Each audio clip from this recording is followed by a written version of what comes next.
Hello नमस्कार दोस्तों, मेरा नाम सूरज है और आज हम लोग पढ़ने वाले हैं छत्तीसगढ़ की नदियों से संबंधित प्रीवियस ईयर में जितने भी प्रश्न पूछे गए हैं और छत्तीसगढ़ की नदियों से जितने भी महत्वपूर्ण प्रश्न बन सकते हैं उनको हम आज देखने वाले हैं। तो चलिए डायरेक्ट हम क्वेश्चन पे आ जाते हैं। और हमारा पहला प्रश्न है कि पूछा गया है कि किस नदी को छत्तीसगढ़ की जीवन रेखा के रूप में जाना जाता है। तो छत्तीसगढ़ की जीवन रेखा के रूप में किस नदी को जाना जाता है? तो आपका महानदी। ठीक है, छत्तीसगढ़ की जीवन रेखा जो है किसे कहा जाता है? महानदी को कहा जाता है। ठीक है, इसके बारे में मैं जैसे जैसे प्रश्न आते जाएंगे मैं इसके डिटेल को बताता चलूँगा। ठीक है, बहुत सारी चीज़ें महानदी के बारे में पूछा जाएगा, उन सबको मैं डिटेल में भी समझाता भी चलूँगा। ठीक है, दूसरा प्रश्न है, इसमें पूछा गया किस नदी को छत्तीसगढ़ की गंगा के रूप में जाना जाता है। तो वो भी आपका महानदी हो जाएगा। ठीक है, अब ये मान लीजिएगा कि छत्तीसगढ़ की जो मेजर नदी है वो क्या है? आपकी महानदी और दूसरा शिवनाथ नदी। ठीक है, तो यही दो मेजर नदी है इसकी, और जो शिवनाथ नदी है महानदी की ही सहायक है। वो हम आगे बात करेंगे।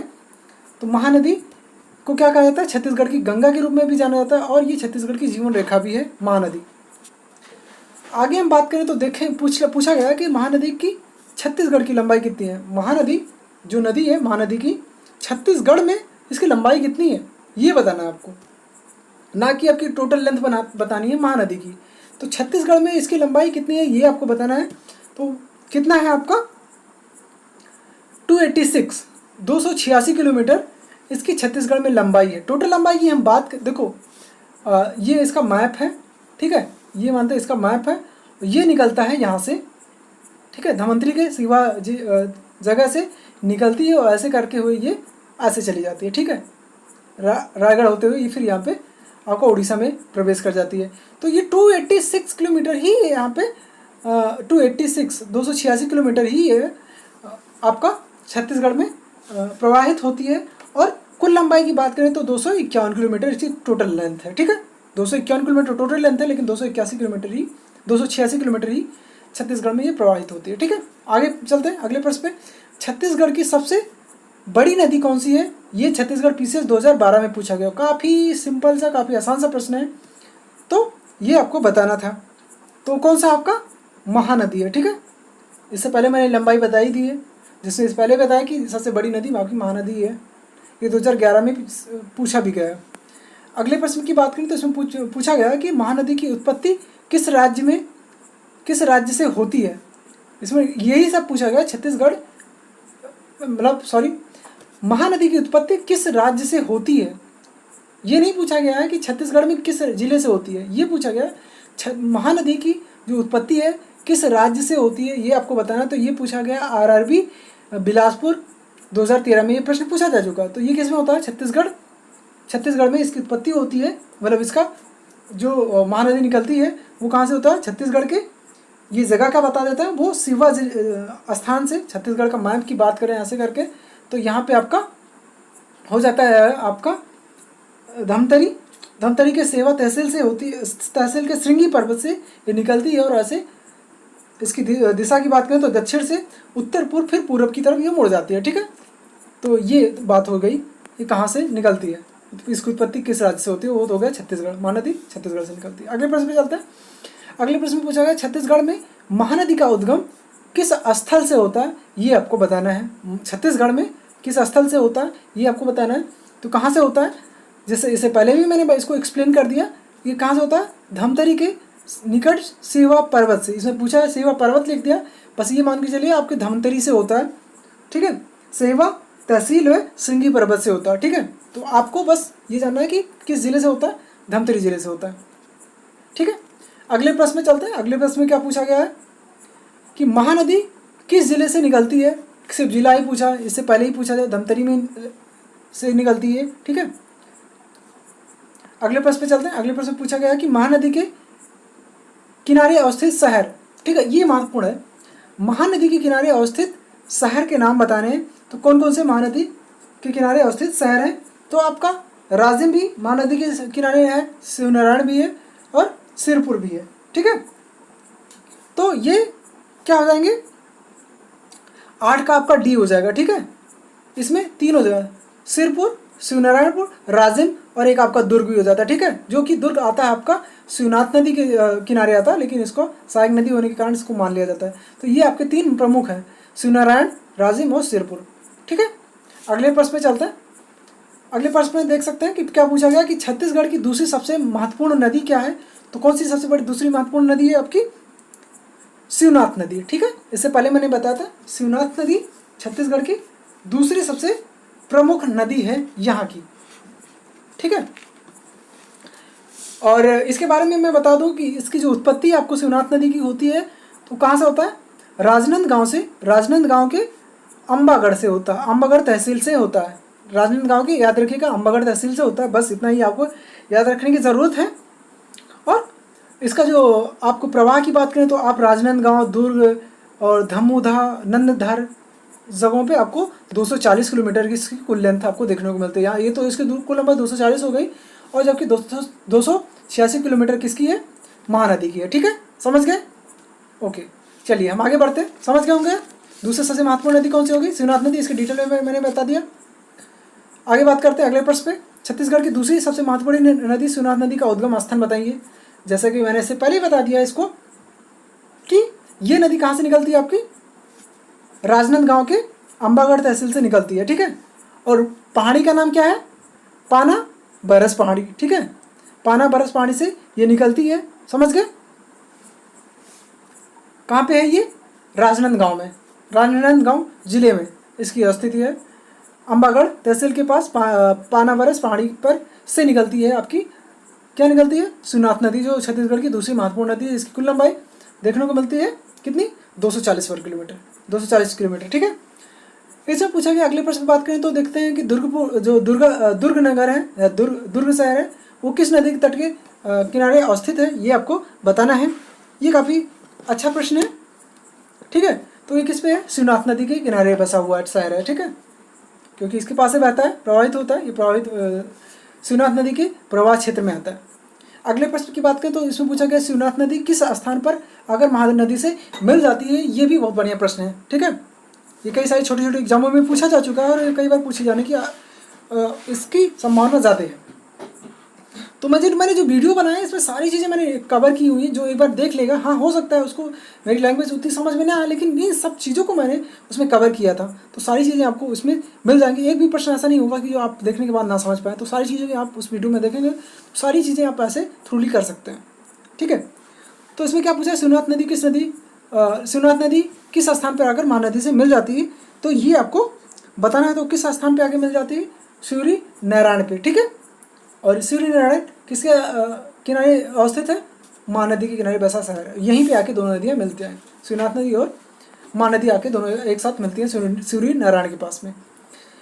अगले प्रश्न की बात करें तो राजनांदगांव जिले में अंबागढ़ तहसील की पानाबरस पहाड़ी से निकलने वाली नदी का नाम बताइए। फिर से वही चीज़ पूछ लिया, तो कौन सी निकलती है, शिवनाथ नदी निकलती है। राजनांदगांव से अंबागढ़ तहसील में पानाबरस पहाड़ी से कौन सी नदी निकलती है, ये आपको बताना है, शिवनाथ नदी। इसमें कुछ बताने की जरूरत नहीं है। अगले प्रश्न की बात करें तो इंद्रावती नदी का उद्गम स्थान बताना है। इंद्रावती जो दक्षिण में बहती है, आपकी दक्षिणी छत्तीसगढ़ में बहती है, यानी कि आपका बस्तर संभाग में बहती है, ठीक है। तो उसमें बताना है इसका उद्गम स्थान कहाँ पे है। तो जो इंद्रावती का जो उद्गम स्थान है वो कहाँ पे है, कालाहांडी, ठीक है। इंद्रावती का जो उद्गम स्थान है कहाँ पे है, कालाहांडी। और इंद्रावती के बारे में बता दूं कि ये दक्षिण की सबसे बड़ी नदी है, मतलब गोदावरी की सबसे बड़ी सहायक नदी है, लेकिन साउथ की जो दक्षिणी बात करें छत्तीसगढ़ की, तो वहाँ पे प्रमुख नदी के रूप में जाना जाता है। प्रवाह की बात करें तो ये पूरे बस्तर संभाग में 7 जिलों में, जिसमें 7 जिले हैं, उन 7 जिलों में इसका प्रवाह देखने को मिलता है। और उद्गम जैसे कि मैंने बता ही दिया कि ये उड़ीसा के कालाहांडी से इसका उद्गम होता है, और फिर ये डोंगुरला पहाड़ियों से निकलती है, ठीक है।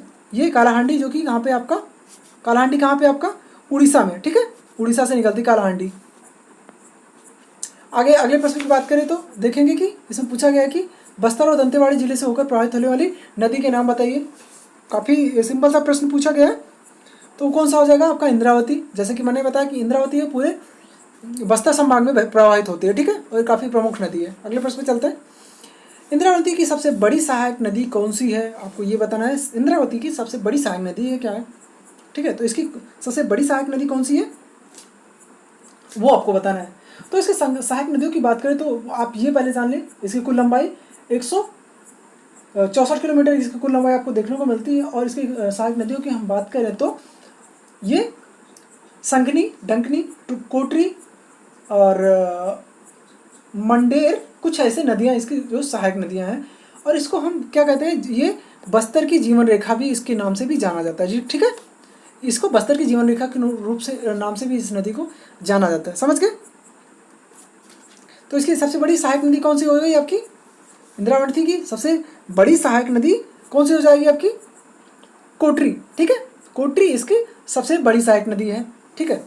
अभी इसकी भी चर्चा करेंगे या इससे पूछा जाएगा तो मैं इसकी डिटेल में भी बताऊंगा। अगले प्रश्न की बात करें तो इससे पूछा गया बस्तर संभाग के को 2 भागों में विभाजित करने वाली नदी का नाम बताइए, तो वो आपको बताना है, तो कौन सा हो जाएगा आपका इंद्रावती। तो कुछ नदियाँ इंपॉर्टेंट है, देख रहे हैं, तो बहुत आसान से प्रश्न पूछे गए हैं। अगले प्रश्न की बात करें तो अगले प्रश्न में क्या पूछा गया है, ठीक है, अगले प्रश्न की बात करें तो अगले प्रश्न पूछा गया है जगदलपुर शहर किस नदी के किनारे अवस्थित है। ये आपको बताना है कि जगदलपुर जो शहर है वो किस नदी के किनारे स्थित है, इंद्रावती नदी के किनारे अवस्थित है जगदलपुर शहर। अगले प्रश्न की बात करें तो अगले प्रश्न पूछा गया चित्रकूट बांध किस नदी पर अवस्थित है। ये आपका आरआरबी बिलासपुर 2014 में पूछा गया है, तो ये महत्वपूर्ण प्रश्न है आपका, ठीक है। तो किस बांध पर यह नदी बना है, चित्रकूट बांध आपका वो बताना है, तो वो किस पे है, इंद्रावती नदी पर चित्रकूट बांध बनाया गया है, ठीक है। अगले प्रश्न पे चलते हैं। अगले प्रश्न पूछा गया बस्तर में राज्य का सबसे ऊंचा जलप्रपात का निर्माण करने वाली नदी का नाम बताना है। जो बस्तर जिले में राज्य का सबसे ऊंचा प्रपात का निर्माण हुआ है वो किस नदी पर हुआ है, ये आपको बताना है, ठीक है। तो जैसा कि बताया कि दक्षिण की सबसे महत्वपूर्ण जो नदी है छत्तीसगढ़ की दक्षिण की सबसे महत्वपूर्ण है इंद्रावती, तो उसी पर ये सबसे बड़ा जलप्रपात बनाया गया है, ठीक है। अगले प्रश्न की भी बात करें तो अगले प्रश्न में क्या पूछा गया है, ठीक है, अगले प्रश्न में क्या पूछा गया है कि इंद्रावती नदी उड़ीसा के कालाहांडी पठार से निकलकर किस नदी में विलीन हो जाती है, या किस नदी में मिल जाती है, ठीक है, समझ गए। तो ये किस नदी में मिल जाती है, जब मैं इससे पहले भी पूछा गया था तो बता दें गोदावरी की दूसरी सबसे बड़ी सहायक नदी है, ठीक है। तो ये किस में हो जाएगा, आप किस में जाके मिल जाती है, ये जाके गोदावरी में महाराष्ट्र में मतलब निकल के महाराष्ट्र से होती है गोदावरी में जाके मिल जाती है, समझ गए। ये मतलब जो आपका ये इसकी दक्षिणी सीमा से बनाते हुए ऐसे गोदावरी जो इसका दक्षिण पश्चिमी सीमा बनाते हुए ये जाके महाराष्ट्र में मिल जाती है गोदावरी में, ठीक है, समझ गए। अगले प्रश्न की बात करें तो इंद्रावती नदी का गोदावरी नदी के साथ संगम कहाँ पे होता है, ये आपको बताना है, ठीक है। जो इंद्रावती और गोदावरी नदी कहाँ पे मिलती है, बेसिकली आपको ये बताना है, तो वो कहाँ पे मिलती है आपका, ये जान ले, भोपालपट्टनम में दोनों नदियाँ मिलती हैं। महानदी गोदावरी का संगम जो है भोपालपट्टनम में है। और फिर पूछा गया है इव नदी कहाँ से निकलती है, आपको ये बताना है इव नदी कहाँ से निकलती है, तो कहाँ से निकलती है आपकी जसपुर के पंडारा पार्ट से निकलती है, जसपुर के पंडारा पार्ट से निकलती है इव नदी, ठीक है। अगले प्रश्न पे चलते हैं। इव नदी छत्तीसगढ़ के किस जिले से निकलती है, तो ये भी बताना है किस जिले से निकलती है। ये तो आपका हो गया कहाँ से निकलती है, तो कहाँ से निकलती है, जसपुर पार्ट के पंडारा पार्ट हो गया। अब ये पूछ रहा है कि इव नदी छत्तीसगढ़ के किस जिले से निकलती है, तो ये बताना है आप, ठीक है। तो किस जिले से निकलती है, जसपुर से, ठीक है। और किस पार्ट से निकलती है, पंडारा पार्ट से निकलती है। तो ये तो इव नदी के बारे में हो गया। अगले प्रश्न की बात करें तो इसमें पूछा गया है कि जसपुर की खुजरा पहाड़ी से निकलने वाली नदी का नाम बताना है। जसपुर की खुजरा पहाड़ी से निकलने वाली नदी का नाम बताना है, तो कौन सी नदी है आपकी, इव नदी, काफ़ी महत्वपूर्ण है, ठीक है। इव नदी निकलती है खुजरा पहाड़ी से जसपुर के, ठीक है। अगले प्रश्न की बात करें तो अगले प्रश्न में देख सकते हैं कि कौन सी नदी सोने की नदी के कण प्राप्त करने के लिए जानी जाती है, काफ़ी फेमस है, ठीक है। तो कौन सी नदी है जो सोने के कण के लिए जानी जाती है, ये आपको बताना है। तो कौन सी नदी है वो आपका इव नदी जो सोने के कण के लिए फेमस है। और गंगा की सहायक नदी भी ऐसे ही सोन नदी जिसको सोने के कण के लिए फेमस है, ठीक है, याद रखिएगा। अगले प्रश्न की बात करें तो रिहन नदी का उद्गम स्थान आपको बताना है कि रिहन नदी कहाँ से निकलती है, ठीक है। तो रिहंद नदी कहाँ से निकलती है आपकी? अंबिकापुर की मतिरंगी पहाड़ी से निकलती है। अंबिकापुर के मतिरंगी पहाड़ी से निकलती है आपकी रिहंद नदी। अंबिकापुर की मतिरंग पहाड़ी से निकलती है रिहंद नदी, ठीक है, समझ गए। अगले प्रश्न पे चलते हैं। इसमें पूछा गया है कि सरगुजा जिले की मतिरंगी पहाड़ी मतिरंगा पहाड़ी से निकलकर सरगुजा बेसिन की संरचना करने वाली नदी का नाम बताना है। तो वो कौन सी नदी है? जिससे पहले ही प्रश्न में पूछा जा चुका है। तो क्या आपका रिहंद नदी हो जाएगा, ठीक है। क्या हो जाएगा? रिहंद नदी। सरगुजा जिले की मतिरंगा पहाड़ी से निकलकर सरगुजा बेसिन की संरचना करने वाली नदी का एक नाम क्या है? तो वो है रिहंद नदी, ठीक है, ओके। अगले प्रश्न पे बात करें, अगले प्रश्न की। तो इसमें पूछा गया है कि सरगुजा की जीवन रेखा के नाम से जाना जाने वाली नदी क्या है? सरगुजा की जीवन रेखा, सरगुजा, ठीक है, की जीवन रेखा के नाम से जाने जाने नदी का नाम क्या है सरगुजा की? तो वो आपको बताना है। तो कौन सी हो जाएगी आपकी? रिहंद नदी। सरगुजा में ही बहती है, जो आपकी सरगुजा बेसिन का भी निर्माण करती है, समझ गए। जो कि कहाँ से निकलती है? सरगुजा के मतिरंगा पहाड़ी से निकलती है, समझ गए होंगे। अगले प्रश्न की बात करें तो पूछा गया है कि हसदो नदी का उद्गम स्थान कहाँ पे है? ये आपको बताना है। हसदो नदी का उद्गम स्थान कहाँ पे है? तो वो कहाँ पे है? कोरिया की पहाड़ियों से है, ठीक है। हसदो नदियाँ कहाँ से निकलती हैं? कोरिया की पहाड़ियों से निकलती हैं, ठीक है। ये आपका छत्तीसगढ़ के उत्तरी हिस्से में इसकी अवस्थिति है। अगले प्रश्न की बात करें तो कोरबा शहर किस नदी के किनारे अवस्थित है? ये आपको बताना है। तो कहाँ, किस नदी के साथ किनारे स्थित है? हासो नदी के किनारे स्थित है कोरबा शहर। छत्तीसगढ़ शिक्षाकर्मी चयन परीक्षा 2019 में 2009 में ये प्रश्न पूछा जा चुका है, ठीक है। किस शहर के किनारे स्थित है कोरबा शहर? हासदो नदी के किनारे, ठीक है। आगे बात करें तो इसमें पूछा गया कि दुधवा जलाशय का निर्माण किस नदी पर किया गया है? दुधवा जलाशय जो है वो उसका निर्माण किस नदी के किनारे किया गया है या किस पर किया गया है? तो किस पे हुआ है? महानदी पे हुआ है, ठीक है। दुधवा जलाशय का निर्माण महानदी पे हुआ है, समझ गए। अगले प्रश्न की बात करें, मनियारी नदी किस नदी की सहायक नदी है? ठीक है, मनियारी नदी किस नदी की सहायक नदी है? तो वो किसकी है? शिवनाथ नदी की सहायक नदी है, जो गंगा की मतलब छत्तीसगढ़ की दूसरी सबसे बड़ी नदी है। आगे बात करें, इसमें पूछा गया है कि तांदुला नदी का उद्गम स्थान बताइए। तांदुला नदी का उद्गम स्थान कौन सा है? कांकेर जिला। तांदुला नदी कांकेर जिले से निकलती है, ठीक है। अगले प्रश्न की बात करें, तांदुला नदी किस नदी की सहायक है? ये आपको बताना है। तांदुला नदी किस नदी की सहायक है? तो किसकी सहायक है आपकी? ये बताना है। शिवनाथ नदी हो जाएगा, ठीक है। तांदुला नदी किसकी सहायक है? शिवनाथ नदी की। और तांदुला नदी निकलती कहाँ है? ऐसे कांकेर से निकलती है, ठीक है। अगले प्रश्न की बात करें तो इसमें पूछा गया कि पैरी नदी जो है का उद्गम स्थल बताइए। पैरी नदी का उद्गम स्थल कौन सा है? भ्रातृगढ़। भ्रातृगढ़। भ्राता होता है तो भ्रातगढ़, ठीक है। भाई गढ़ जैसे ना भाई, जिसको हम भ्रात बोलते हैं, तो भ्रातगढ़ पहाड़ी से निकलती है पैरी नदी, ठीक है, भ्रातगढ़ से, समझ गए। अगले प्रश्न की बात करें तो इसमें पूछा गया कि दंतेवाड़ा की बेलाडीला पहाड़ियों से निकलकर आंध्र प्रदेश में गोदावरी नदी में मिलने वाली नदी कौन सी है? तो ये आपको बताना कि दंतेवाड़ा की बेलाडीला पहाड़ी से निकलती है, ठीक है। बेलाडीला पहाड़ी से निकलती है, लेकिन ये बाद में आंध्र प्रदेश में गोदावरी नदी में मिल जाती है। तो उस नदी का नाम बताना है। तो कौन सी है आपकी? संखिनी नाम है उसका, संखिनी नदी, जो गोदावरी में मिल जाती है और जो दंतेवाड़ा की बेलाडीला पहाड़ी से निकलती है, ठीक है, और गोदावरी में लास्ट में जाके मिल जाती है आंध्र प्रदेश में। अगले प्रश्न की बात करें तो इसमें पूछा गया कोरबा की पठार से निकलकर महानदी में विलीन होने वाली नदी कौन सी है? तो वो कौन सी है आपकी? कोरबा, जैसे देखिए इसमें पूछा है कोरबा पठार से निकलकर महानदी में विलीन होने वाली नदी कौन सी है? तो आपकी कौन सी नदी हो जाती है? बोराई नदी, ठीक है। बोराई नदी जो कोरबा पठार से निकलती है और महानदी में मिल जाती है, तो कौन सी? बोराई नदी, समझ गए। अगले प्रश्न की बात करें तो इसमें पूछा गया कि कांकेर जिले, ठीक है, इसमें अगला प्रश्न जो पूछा गया है कि कांकेर जिले के मलाजकुंडम पहाड़ी से निकलकर महानदी में विलीन होने वाली नदी कौन सी है? मलाजकुंडम नदी पहाड़ी से निकलकर, कांकेर के मलाजकुंडम पहाड़ी से निकलकर महानदी में विलीन होने वाली नदी का नाम क्या है? तो वो आपको बताना है, ठीक है। तो वो कौन सी नदी हो जाएगी आपकी? दूध नदी, जिसको अंग्रेजी में मिल्क भी कहते हैं, तो मिल्क के लिए इसको मिल्क नहीं बोला जाता, तो दूध नदी, दूध नदी, ठीक है, दूध नदी हो जाएगा, ठीक है। सॉरी, अंतिम प्रश्न देखते हैं इस पार्ट में। इसमें पूछा गया कि जसपुर जिले में, ठीक है, इसमें पूछा गया कि जसपुर जिले में खुरिया पठार के बखौना पहाड़ी से निकलने वाली नदी का नाम क्या है, तो वो आपको बताना है, ठीक है। जसपुर जिले में खुरिया पठार के बखौना पहाड़ी से निकलने वाली नदी का नाम क्या है, तो वो क्या है आपका कन्हार नदी, ठीक है। कन्हार नदी कहाँ से निकलती है आपकी, ये फिर से देख लें, जसपुर जिले के खुरिया पठार के बखौना पहाड़ी से निकलती है आपकी कन्हार नदी, ठीक है, समझ गए।